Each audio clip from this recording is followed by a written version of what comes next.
Богд гэгээний багшийг цааслан хороосон нь. Цэдэн овогтой ловсон хаймчиг, ард лам төвд улсын банчин нэрэн бүчийн харьяат гачин мяндагтай.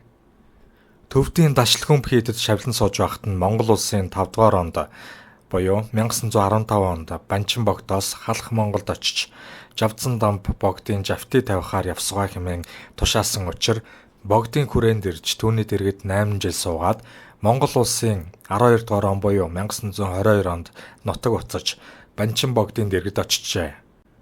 Гэтэл богд Жавзан дамб хотогтаас Янзан хаан боловсон хаймчгийн биеийг нааш заавал ирүүлсгүй хэмээн хүссэн загтлыг банчин богдод илгээсэнд хүсэлтийг нь ёсоор болгож Янзан хаан бийг Монгол улсад буцаан ирүүлжээ.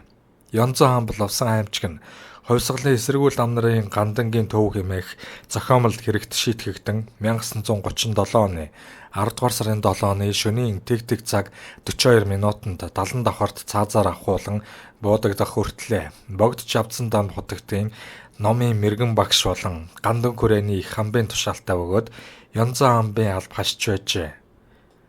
Янзан хаан боловсон хаймчгийг 1937 оны 9 дугаар сарын 6-нд баривчилж мөн сарын 28 хүртэлх хугацаанд дотоод явдлын яамны мөрдөн байцаагч 13 удаа байцаасан байна.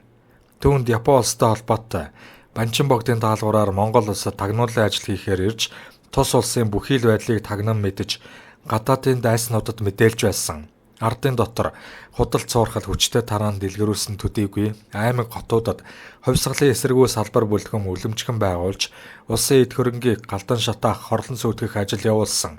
Монгол улсад банчин богдыг Япон цэргийн хамтаар ирүүлэхийн тулд зэвсэг орон сууц, хоол хүнс, эд хөрөнг хоримтлуулан хадгалах, зэвсэг бүхий хүмүүсийг илсүүлэх улмаар дотоодод зэвсэгт бослог гаргах бэлтгэлийг олон жилийн турш үргэлжлэн хийсэн. Эцэст нь Монгол ардын хувьсгал засаг дүрийг устган сөнөөж харгас хаант засгийг байгуулан ард түмнийг эзэрхэг төрөмгийн нарын колониулган эзлүүлж гаслант байдалд оруулахыг завдсан өөдлөшгүй дайсан этгээд мөнгө хэмээн ялт тулгажээ.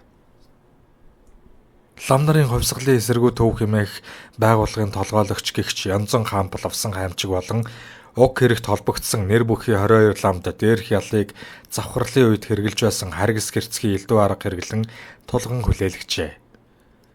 Энэ тухай 1939 оны 4-р сарын 24-нд болсон дотоод яамны ажилтнуудын зөвлөгөөн дээр хөтлөх худал мэдүүлэг гаргуулах зэрэг аргаар нэг шөнө 8-аас 10 ламыг байцааж дуусгадаг байсан. Хэдэн онд хиний хамт Монголд ирсэн гэсэн асуулт тавиад тэр онд Умзай буюу Янзангийн хамтаар Японы тагнуулын газрын даалгавартай Монголд ирж хувьсгалын эсрэг тагнуулын ажил хийж байсан гэсэн худал мэдүүлэг бичиж тагнуул эсэргүү гэдэг үгийг хэлэлгүй онгорхоо орхиж үсэг зурвалдаг байсан. Багш шавийнхын холбоогоор хавтгайруулан бие биедээ элсэгдсэн болгож байсан.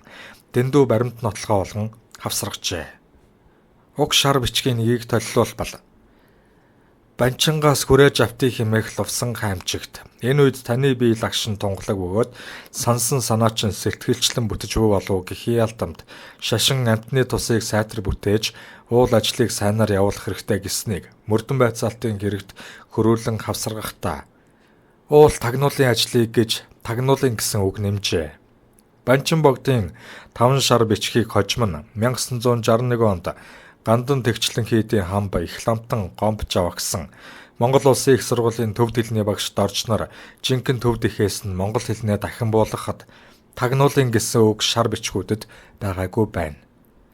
Банчин богд шар бичгтээ шашин борхныг дэлгэрүүлэх Монгол газраас идэр залуу лам нарыг сургахаар ирүүлэхийг зөвлөх гэгчлэн багш шавын барилгаар амар мэндэ мэдлцэж зангаа утлагны зүйл илгээсэн утгатай байжээ. 1929 онд зохион байгуулагдсан лам нарын хувьсгалын эсэргүү төв нь Архангай, Өвөрхангай, Хөвсгөл, Сэлэнг, Өмнө говь, Дорно говь, Завхан, Дорнод, Хэнти 10 аймгийн 48 том хүрээ хийдтэй харилцаа холбоотойгоор эсэргүү салбар байгуулж хорт үйл ажиллагааг идэвхтэй явуулж байсан хэмээн ялын төлөвлөгөөнд дурджээ. Эдгээр нь худал болохыг өлгий эгүүзрийн хийдийн лам нарын хэргийг нэгэнд цагаатгагдсан баримтаас тодорхой байна. Төвийн хэрэгт холбогдсон лам нараас Мандшир хотогт зэрэг томоохон лам нар хөдөөгийн салбаруудыг удирдан зааварлаж явсан гэсэн мэдүүлэг гаргуулж байсан нь үнд нийцэхгүй бөгөөд тэд хүрээ хийдээр залагдаж бурхан аравнайлах ах トゥ төрөл саднаа эргэх аршаан усанд орохоор явдаг байжээ. Янзан хаан бол усан хаймчиг Монголд 22 жил байхдаа хөдөө нутгаар юр явж байсангүй. Харин орон нутгийн томоохон хийдүүдээс жил бүр гандан өрөөнд мөргөл буян үлдэхээр ирэхстийг хүлээн авч уулздаг байжээ. Янзан хаан бол усан хаймчигт хүлээлгэсэн өөр нэг ялна. 8 дугаар огт Жавзан дамбыг нас нөхцсөний дараа 9 дугаар огтыг залж тодруулах ажлыг нууцаар хийж 9 дугаар огтыг залахын тулд богд гэгээний ордонг засаж сэлбсэн баруунтан дамб даржаа жадамд нараас тусламж авсан хэмээн буруутгажээ. Баруунтны удирдлагаас 9 дугаар богдыг залж тодруулах ажлаар 1925 онд Феодал Гомбо эдэн лам гиндэн сомном нарыг төвдөд дипломат төлөөлөгчөөр илгээхэд Янзан хаан зохих үүрэг гүйцэтгсэн гэж тодруулан буруутгасан байна. Энийн зохиомол ял болохыг түүхийн баримт гэрчлэнэ. Монгол улсын засгийн газрын 1935 оны 12 дугаар сарын 15-ны өдрийн 44-р хурлын тогтоолын 10 дугаар зүйлд зааснаар тус улсаас төвдөд суух элчин сайд гом бидшин болон бусад ажилтнаг төвд улсын засгийн газартай найрамдлын холбоо байгуулах тухай гэрээ бичиг хэлэлцэн тогтоох ажлаар томилон явуулжээ. Тэдний хамт алхаст мөрөхөөр хувийн журмаар гиндэн соном гэгч лам мөн явсан байна. Тэрээр сүсэг бишрлээ даган Банчин богдод мөрөхдөө 9 дугаар богдын тухай авралтаж сунтаг болгуулснаа гом бидшинд хэлсэнд түүнийг дур зоргоор буруу ажил хийснийг зэмлээд хэнд ч энэ тухай үг үл ярихыг сануулад хүрээнд ирмэх цай уг сунтгийг үзүүлэх хүн олдохгүй учраас Янзан хаан гойж үзүүлбэр тэрээр Монголд яригдж байгаа зүүн хараагийн мэрэгэн хүүхэн Цэнд жавын хүүхдийг богд мөн хэмээн саж богдоос сунтаг дээр нь бичсэн үнэн байна хэмээхээр нь давдар засгийн газарт учрыг тайлбарлан мэдэгдэж мөнөөх сунтгийн бичгийг хураалгажээ. Үүгээр далимдуулан Янзан хаан бол усан хаймчгийг богд ба хутаг товлгаатыг залж тодруулахыг зогсоосон тухай засгийн газрын 24-р тогтоолыг зөрчсөн хэрэгт гөрдөн ял тулгажээ. Түүгээрчүүл барам Янзан хаан бийг англи төвдийн эсэргүү тагнуулын ажлыг үргэлжлүүлэн гүйцэтгэж байсан бөгөөд Банчин богдоор дамжуулах болон шууд өөрсдөө гадаадын хөрөнгөтөн орны засгийн газартай холбоо хэлхээ барин ажиллаж байсан хэмээн өөр ял тулгажээ. Янзан хаан бол усан хаймчиг Монголд 22 жил амьдран суухдаа англи төвдийн тагнуулчин ч юм уу Банчин богдын тагнуулчин байсан тухай нотлох аливаа баримт дотоод яамны архивын материалд байхгүй байна. Энэ бүхий л зохиомлоор тулган хүлээлгэх гэсэн ялыг сонсоод аргаа барахдаа Янзан хаан намайг Япон болон Банчин богдын тагнуулчин гэж байна. Энэ огт худлаа. Ямар ч үндэс баримтгүй зүйл болохыг төрөөс ялгах үдсэ. Ерөөс би Банчин богдын лам бөгөөд түүнийг хинээс ч нуухгүй. Би богд ламыг байхад тусгай өргөдөж ирсэн хүн. Харин энд эсэргүү эргийг таслахад намайг оролцуулах болсныг сонслоо. Ямар учраас болохыг мэдэхгүй. Би тийм санаараа бузарлсан ажил хизээч хийхгүй. Ер нь энд суухад чадах эсхээ мэдхэ боллоо. Намайг гадуурхаж байгаа юм уу? 2 ч удаа хэрэгт татлаа. Над хийсэн хэрэг байхгүй гэж үнэн байдлаа мөрдөн байцаагчид учралжээ. Яаж ч учрлаад хан мөрөгтэй ижил байсан цаг үлээ.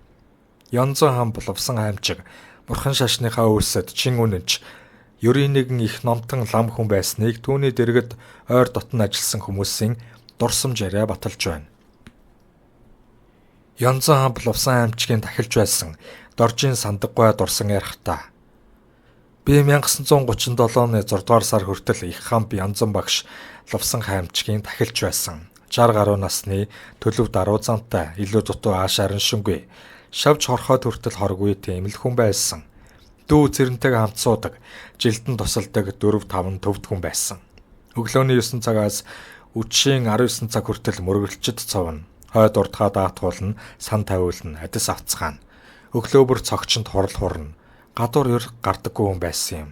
Цагаан сар болохоор гол төлөв шавнар нь олон хамб цоржноор ирж багшид золгож мөргөнө.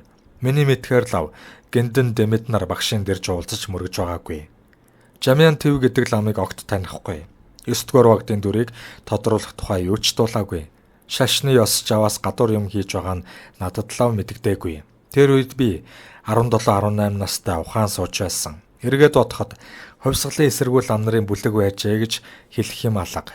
Хэрв нам засгийн эсрэг үйл ажиллагаа явуулж байсан бол би мэдэх санах учиртай. Нас би гүйцсэн хүн байсан гэжээ.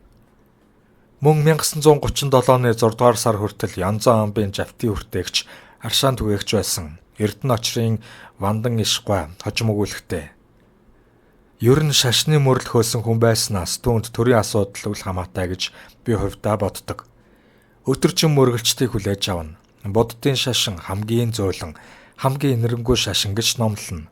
Энэ утгаараач Янзан хаан бол Увсан аймчгийн хэрэг хэлс гэж боддог. Гиндэн Дэмэд Жамин Тэвламтай Янзан багшийн уулзаж очирч байсныг огт мэдэхгүй. Банчин богд 9 дугаар огтыг залах тодруулах талаар бүрж дуулж мэдсэн юм байхгүй гэжээ. Янзан хаан Цэдэнгийн Увсан аймчиг гэж бурхан шашны мөрх өөсөн жирийн нэгэн их номтон одоогоос 77 жилийн өмнө Төвд нутгаас Монгол газрыг зорин ирж Банчин богдын зарилгаар богд гигантны номын мэрэгэн багш болсон. Гэвч 30-аад оны завхарлын хар шуурганд хамгийн түрүүнд өртөж Монгол даяар дэлгэрсэн эсэргүүл ам нарын хувьсгалын эсэргүү бүлгэн хөдөлгөөний гол удирдагчийн хаяг зүүж харийн нутагт хэлс хэрэг тулгагдан цааслагджээ. Тэрээр Монголын лам нарыг тойрон бүсэлж устгах Сталины фашист даргын золиос болсон олон мянган гим зэмгүй лам хувраг мяндаг тушаалтны нэгэн билээ. 1935 оны шувтаргаар зөвлөлт холбоот улсад очсон Монголын засгийн газрын тэргүүн Гиндэн Дэмэд болон дотоодыг хамгаалах газрын дарга Намсраа нарыг Сталин, Молотов, Ворошилов нар хүлээж аваад танай засаг лам нар нэг дор байж чадахгүй. Нэг нь нөгөөгөө ялах ёстой. Лам нар өсөж олон болвол ардын засгийг устгах хүч цуц зарж засаг төр устгах нь зайлшгүй. Та нар харгас толгой лам нартай тэмцэх ажлыг үнэн хэрэг дээрээ явуулсангүй. Монголд 80 гаруй мянган харгас толгой лам нар байна. Тэдэн рүү галын гол хүчийг чиглүүлэх хэрэгтэй. Дотоодыг хамгаалах газар тойрон бүслэх аргыг огт явуулж чадаагүй байна. Хэрвээ лам нартай тэмцэхгүй бол бид та нарт туслахгүй гэж шууд шахалт дарамт үзүүлсний гайгаар лам нарын хувьсгалын эсэргүү хэрэг гихчийг аяндаа зохиомлоор бий болгож үр дүн нь чухам яаж төгссөнийг 1937 оны 5 дугаар сард дотоод явдлын яамны сайд маршал Чойбелсонгаас нөхөр Сталины зөвлөсний дагуу дээд ангийн том толгой лам нар улсаас оруулж тагнуул хийсэн зэвсэгт бослог гаргах гэсэн хэрэг 5-ыг бэлтгэн түүний зөвлөгөөг биелүүлж гүйцэтгэж чадлаа. Сүүлийн бүтэн хагасжилд дээд ангийн 439, дунд ангийн 404, доод ангийн 603 лам нарыг шийтгэлээ гэж зөвлөлт холбоот улсын дотоод явдлын яамны сайд улсыг аюулаас сахиж хамгаалах ерөнхий комиссар Ёшовт илгээсэн загталд дурджээ.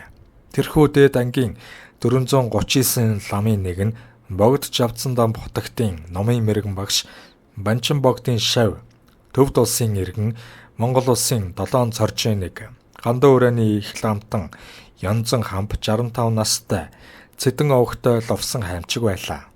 Түүнийг монголчууд бид харийн орны шахалтаар хэлс өргөт гөрдөн тулгаж цаазаар буудан хороосныхоо нүглийг бүгд найрамдах Монгол ард улсын дээд шүүхийн бүгд хурлын 1990 онд 7 дугаар тогтоолоор цагаатхан намжилжээ.